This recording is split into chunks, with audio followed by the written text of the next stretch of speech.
भाजपा अल्पसंख्यक मोर्चा के राष्ट्रीय मंत्री एवं मध्य प्रदेश प्रभारी सैयद इब्राहिम मोहम्मद गुरुवार को शहर पहुंचे।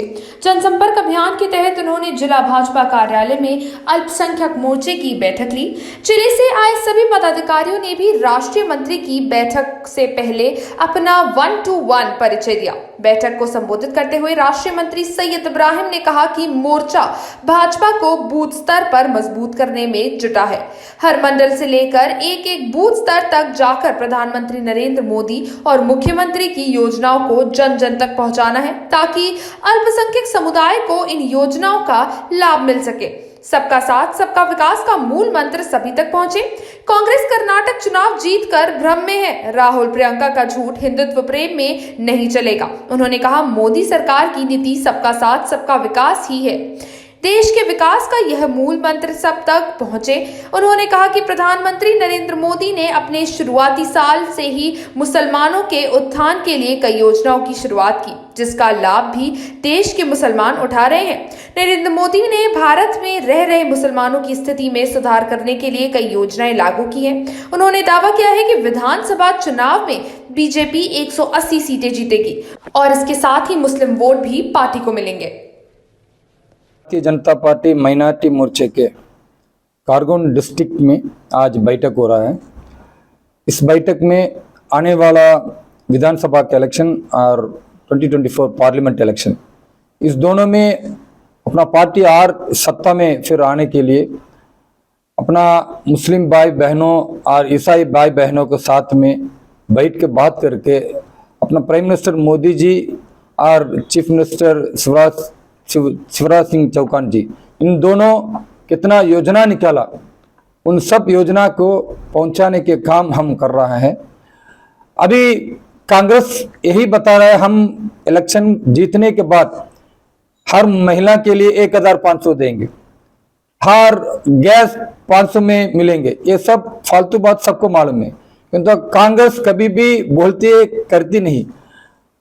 मुस्लिम कम्युनिटी के लिए ये दलितों से इकोनॉमिक एंड एजुकेशन में बदतर है, ऐसा कौन बताया? कांग्रेस गवर्नमेंट 60 साल इस देश में था सत्ता में। तो सच्चार कमीशन उस बोला है 10% मुस्लिम के लिए रिजर्वेशन देना चाहिए, और रंगनाथ मिश्रा कमीशन वो भी बताया मुस्लिम के लिए 10% रिजर्वेशन देना चाहिए, मगर कांग्रेस कभी दिया नहीं दिया। मगर कांग्रेस मुसलमान को वोट बैंक समझ के उनको जैसा ले सकते वोट लेते हैं, मगर उनका आगे विकास के लिए कुछ नहीं करते।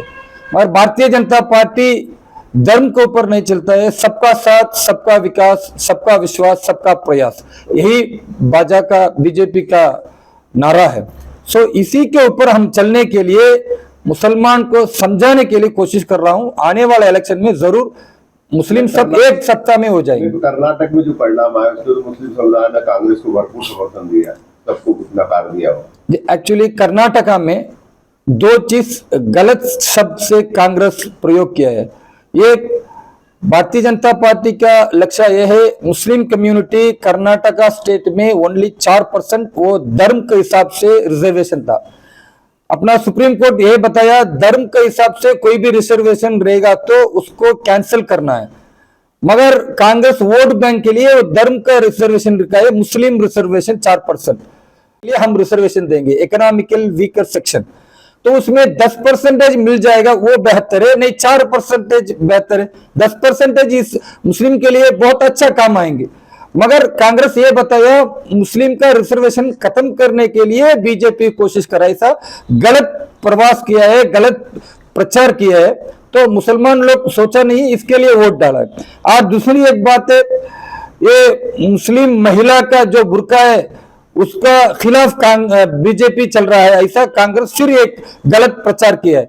मगर कर्नाटका स्टेट में यही हुआ था, जो स्कूल में पढ़ने के लिए आ रहे, जो क्लासरूम है, उस क्लासरूम में उन स्कूल का जो रूल है, अगर रूल हर स्कूल में डिफरेंट होते हैं, किस स्कूल में रूल जो बच्चे लोग यूनिफॉर्म के साथ में रहना चाहिए, ऐसा स्कूल में जो पढ़ रहा है, वो मुस्लिम बच्चा हो, ईसाई हो, कोई भी हो, वो स्कूल का यूनिफॉर्म का साथ में रहना चाहिए, यही रूल था। मगर क्या हुआ, कांग्रेस ऐसा प्रचार किया मुस्लिम महिला का बुर्का हटाने के लिए भाजपा कोशिश कर रहा है, तो ये गलत प्रचार को इन लोग सच मान लिया। इसके लिए कर्नाटक में जीता, मगर हम मध्य प्रदेश में और जो आने वाला इलेक्शन में कोई भी कांग्रेस नेता लोग और प्रियंका गांधी हो राहुल गांधी हो गलत प्रचार करेगा तो मुसलमान उसको खिलाफ देंगे। AIMIM के अध्यक्ष असदुद्दीन ओवैसी का कहना है कि भारतीय जनता पार्टी जो है मुस्लिमों से नफरत करती है। मैं ये शामिल करना चाहता हूँ, ये असदुद्दीन ओवैसी वो कभी भी देश को विरोध भी बात कर रहा है और मुसलमान को देश में जोड़ के जो नेशनल स्ट्रीम में आने के लिए कोशिश कर रहा हूं, हम उसको तोड़ने के लिए काम कर रहा है। क्यों तो भारतीय जनता पार्टी ये 9 साल में आया है, 12 करोड़ टॉयलेट बनाया है, वो 12 करोड़ में 3 करोड़ कौन फायदा उठाया? माइनॉरिटी कम्युनिटी होता है।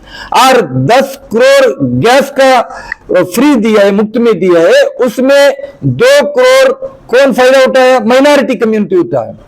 और 48 करोड़ जनधन योजना खाते निकाला बैंक में, उसमें 12 करोड़ माइनॉरिटी का कम्युनिटी फायदा उठाया।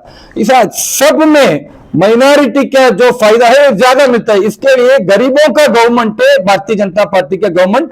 ये गवर्नमेंट में जो गरीबों ज्यादा इस देश में मुसलमान है, तो इसके लिए कितना योजना आता है सरकार से, केंद्र सरकार से और इधर स्टेट सरकार से, उन सब योजना गरीबों लोग को मिलता है और मुसलमान के लिए मिलता है। तो ये असदुद्दीन ओवैसी बताता नहीं है, क्यों तो ये खाली धर्म के ऊपर वोट बैंक क्रिएट करने के लिए सोच रहे हैं। हम तो देश के लिए सब मिलके सबका साथ रखने के लिए इंशाल्लाह आने वाला जो इलेक्शन विधानसभा के इलेक्शन में 180 से 200 तक भारतीय जनता पार्टी जरूर जीतेंगे, क्यों तो मिलेंगे भारतीय जनता जरूर मिलेंगे। इसके लिए हम बहुत कोशिश कर रहा हूं, प्रयास कर रहा हूं और मुसलमान अभी समझ रहा है देश में विकास चल रहा है, पूरे देश में रोड पानी हर कुछ आगे जा रहा है। तो इसके लिए क्या नाम है पूरा आपका?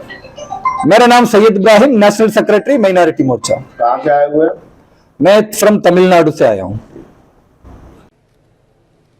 खरगोन से अबरार पठान की रिपोर्ट।